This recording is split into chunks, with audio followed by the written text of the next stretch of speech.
Today we're going to be reviewing the 2011 Volkswagen Jetta TDI Highline.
Take you on a brief overview of the exterior as well as the interior, take you on a drive to show you the point of view shots. We're going to show you also from different angles how this vehicle looks from a third-person view, and show you some of the sleek features on the car. So let's get to it. So starting with the front here, we have this nice chrome accents on the side here.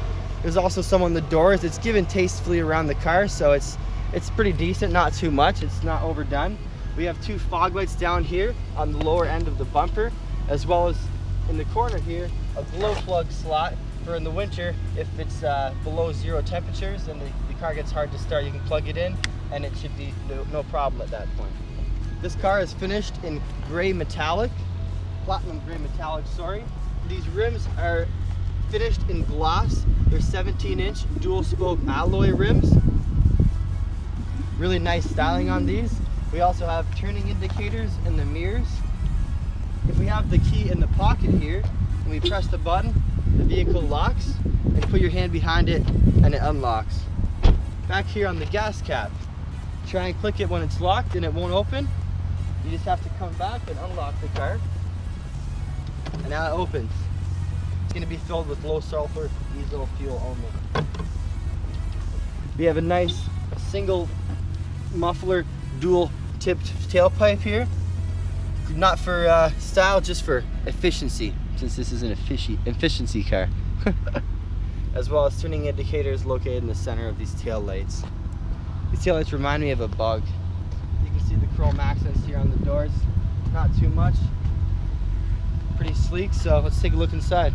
So here we are in the interior of the 2011 Volkswagen Jetta TDI.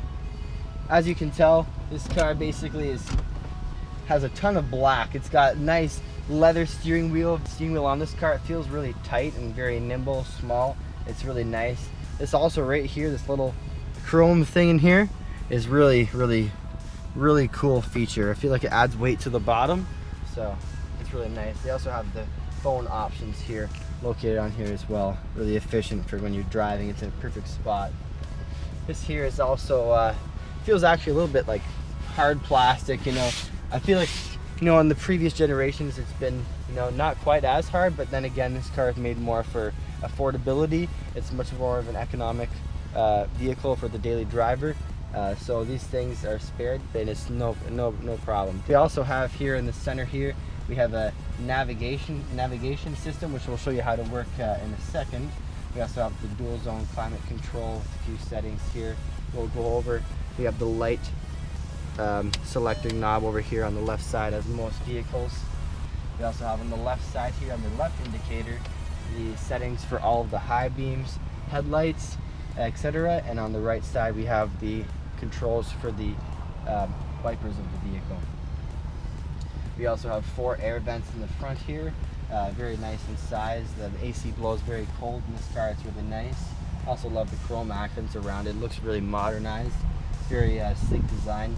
Glove box is a great size as well. We have a little bit of storage space in here, not too much, but it's something to keep goodies. We also have some decent space in here. It's a little bit jammed up there, but it's pretty deep actually. The hood release is located over here. We'll take you on a view of the engine as well right now. And a brief overlook at the door here before we get out. You can see here we have the trunk release button on the back. This is the button to release that right here. Kind of hard to find at first, but it's actually a great spot, very easy to reach when you're trying to get out quick. We have control to all the 4 windows as well as the window lock. You have the lock and unlock switch as well here with this nice chrome door handle. As for the mirrors here, we have a left and a right and an off setting. So basically when you turn it to the left, you can put it over and basically move it around so the mirror, but it won't move right now because the vehicle's not currently on. It's the same for the right. And we also have a heated setting here as well in the same spot. Whew. What a nice engine. So basically what we're looking at here is a 2-liter turbo diesel inline 4 16 valve dual overhead cam engine. The great thing about this is that since it is diesel, you get the best fuel economy on the market currently. Right now with the city, with this vehicle in particular, you're looking at about 30 miles to the gallon in the city and 42 on the highway. This car isn't made for horsepower, but it does pack a punch with a lot of torque. This gives off 236 pound-foot of torque at 1750 RPMs, as well as 140 horsepower at 4,000 RPMs. So if we look over here now, some various components we see here is the battery covered by this nice shielded fireproof vest thing over here. We also have the oil dipstick at the front of the engine. We got the clip for the hood latch here as well, the windshield washer fluid, and the coolant fill up as well. We have the coolant fill up right here. This right here on the cap has Castrol, so I'm not sure if that's exactly what they're predicting or that they would like to have used with this vehicle, but I'm guessing it is. I believe this comes off, just kind of snaps off here. We'll check this out. Yeah, we got a few rivets underneath holding it, but other than that, it's gonna pop right off. As you can see, there's many things in there I know nothing about, so let's do a quick startup of the engine and see how it sounds.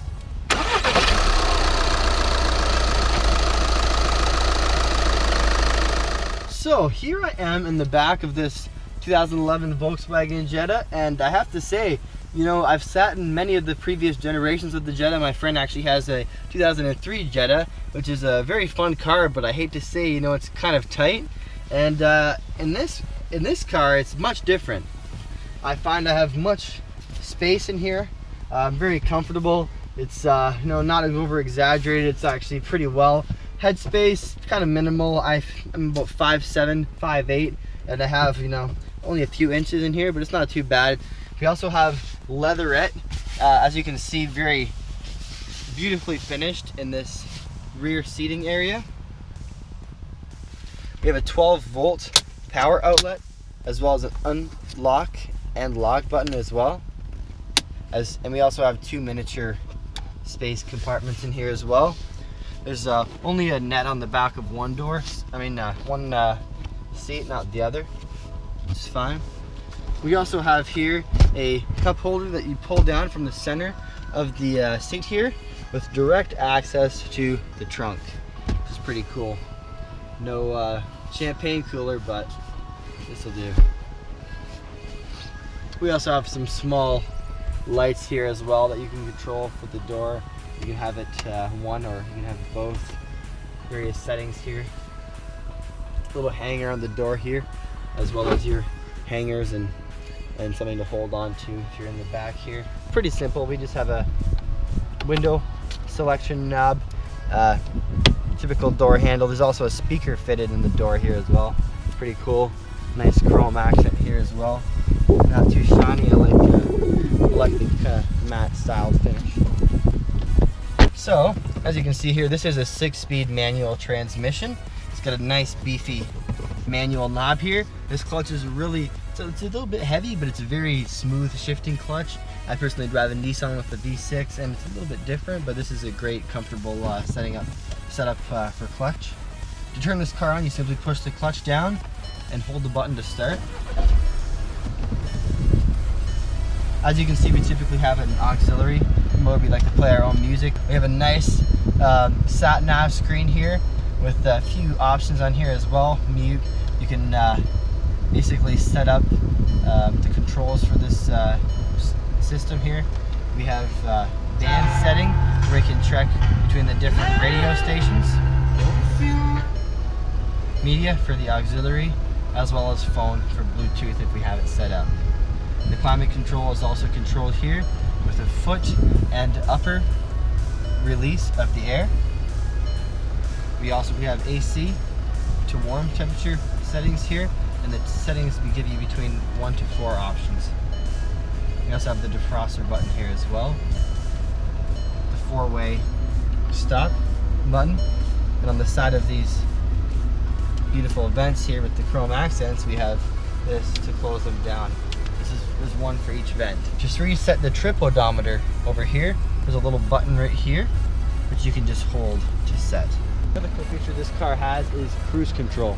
Cruise control is simply located here, distinguishedly on the left side of this turning indicator here, as alongside the high beams.